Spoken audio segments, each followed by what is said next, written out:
ఈరోజు మన ప్రీతమ భారత ప్రధాని నరేంద్ర మోడీ గారి యొక్క విశిష్టమైనటువంటి ఈ దేశానికి సంస్కారవంతమైనటువంటి సంపూర్ణత చేకూర్చిన ప్రధాని నరేంద్ర మోడీ గారు వారు ఈరోజు మే 26న ప్రమాణ స్వీకారం చేశారు. మరి 3 సార్లు ప్రమాణ స్వీకారం చేసిన ప్రధాని నరేంద్ర మోడీ గారు అదే కాకుండా ఈ దేశానికి సంస్కారవంతమైనటువంటి అనేక సంక్షేమ కార్యక్రమాలు చిన్నపిల్లల మొదటి వృద్ధుల వరకు అనేక సంక్షేమ కార్యక్రమాలు చేపడుతూ వారి యొక్క అభివృద్ధి దేశ సమృద్ధి ఏర్పాటు చేసినటువంటి నరేంద్ర మోడీ గారి యుగం స్థాపించబడింది. మోడీ గారు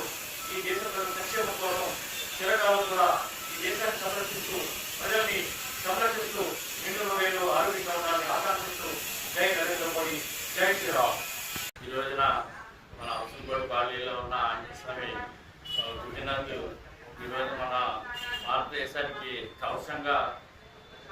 రక్షణకి కవచంగా ఉన్న మన ప్రధాని నరేంద్ర మోడీ గారి ప్రమాణ స్వీకారం 3వసారి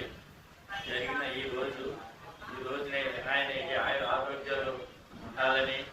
మన గట్టిమాయికల్లో ఈరోజు ఆయన ఆధ్వర్యంలో ఈరోజు మన హౌసింగ్ దగ్గర ఉన్న ఆంజనేయస్వామి గుడి అందుకు పూజలు జరిపించి ఆయనకి ఐశ్వర్యాలు ఆరోగ్యాలు ఇచ్చి మన భారతదేశాన్ని ప్రపంచ దేశాల్లో